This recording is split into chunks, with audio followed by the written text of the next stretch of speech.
চট্টগ্রামের বাজারে নিত্যপণ্যের দাম বেশ চড়া। মাছ, মুরগি, ডিম সবকিছুর দামই বাড়তি। পরিবহন খরচ বেড়ে যাওয়ায় পণ্যের দামে প্রভাব পড়েছে বলছেন বিক্রেতারা। ছুটির দিনে বাজারের খবর জানাতে যুক্ত হচ্ছেন সহকর্মী রাজীব বড়ুয়া।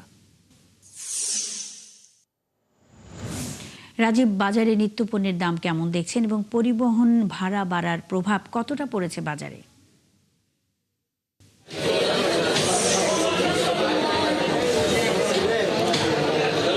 আমরা দেখছি গত এক মাস ধরে আসলে বাজারে পণ্যের যে দাম সেটি আসলে বেশ বেড়ে গেছে। বিশেষ করে সব ধরনের সবজি, মাছ, মাংসের দামে আসলে বাড়তি। তবে গত সপ্তাহের তুলনায় এই সপ্তাহে যে সবজি, সেই সবজির দাম কিছুটা কমেছে। কেজি প্রতি 10-20 টাকা করে কমেছে। তবে অন্যান্য যে পণ্য রয়েছে, মাছ, মাংস, ডিম, এগুলোর দাম বেড়েছে। ডিমের দাম প্রতি ডজন 10 টাকা বেড়ে এখন 130 টাকা বিক্রি হচ্ছে। তার পাশাপাশি যদি মুরগির কথা বলি, মুরগির দামও আসলে বেড়েছে। মুরগি যেই গত সপ্তাহে 180 টাকা ছিল ব্রয়লার মুরগি, সেটা 190 টাকায় বিক্রি হচ্ছে। সোনালী মুরগি বিক্রি হচ্ছে 380 থেকে 390 টাকায় এবং দেশি মুরগি 730 টাকায় বিক্রি হচ্ছে। তার পাশাপাশি আমরা দেখছি যে গরুর দামও বাড়তে। আমরা একজন বিক্রেতার সাথে কথা বলবো। গরুর মাংস কত করে বিক্রি হচ্ছে? গত সপ্তাহ থেকে আপনার কেজিতে 50 টাকা বাড়তি। সিনা মাংস আপনার গত সপ্তাহে বিক্রি করেছি 850 টাকা, আজ সপ্তাহে বিক্রি আপনার 900 টাকা। রানের মাংস 1000-1050 টাকা বিক্রি, গত সপ্তাহ থেকে 50 টাকা বাড়তি। কেন? আপনার ওই তেলের সংকটের কারণে গত সপ্তাহ থেকে 50 টাকা বাড়ছে।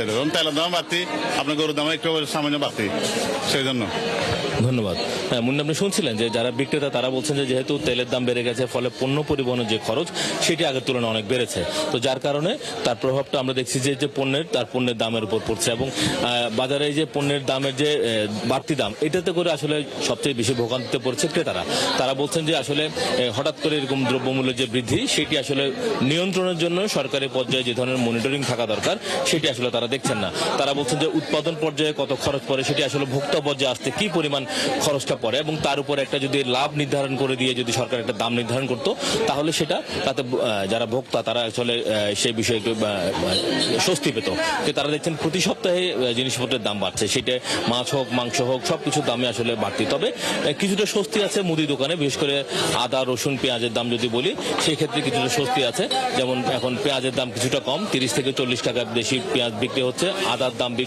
আদা বিক্রি হচ্ছে 120 থেকে 30 টাকা এবং রসুন বিক্রি হচ্ছে 140 থেকে 150 টাকা। অর্থাৎ মুদি দোকানের যে আদা, রসুন, পেঁয়াজ, সেই দামে কিছুটা স্বস্তি আছে। তবে মুদি দোকানিরা যেটি বলছেন যে তারা ভোজ্য তেল, সেই ভোজ্য তেলের সরবরাহটা তাদের কাছে স্বাভাবিক মনে হচ্ছে না। তারা যে পরিমাণ তাদের চাহিদা, সেই চাহিদা অনুযায়ী কিন্তু তারা ভোজ্য তেল পাচ্ছেন না। ফলে দাম যদিও বাড়তি 195 টাকা পার লিটার তারা বিক্রি করছেন, কিন্তু তারা তাদের চাহিদা অনুযায়ী সেটি পাচ্ছেন না। ফলে তারা বলছেন যে যদি এইভাবে সরবরাহ সংকট থাকে, ফলে দেখা যাবে যে এই যে এমআরপিটা আছে বোতলের গায়ে, সেইটাও আসলে বাড়তি দামে তখন তাদেরকে আসলে বিক্রি করতে হবে। তো সব মিলিয়ে আসলে বাজার যে পরিস্থিতি আমরা দেখছি, বেশিরভাগ পণ্যের দামে আসলে বাড়তি এবং শুধুমাত্র সবজি ছাড়া বাকি সব পণ্যের দামে বেড়েছে গত সপ্তাহের তুলনায়।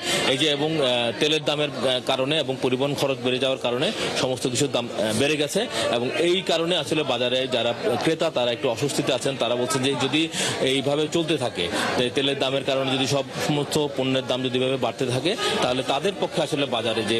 রাজীব বড়ুয়া, অসংখ্য ধন্যবাদ যুক্ত হয়ে বেশ কিছু তথ্যের জন্য। সঙ্গেই থাকবেন। বাজার পরিস্থিতির সবশেষ খবরাখবর নিয়ে চট্টগ্রাম থেকে রাজীব বড়ুয়া যুক্ত ছিলেন।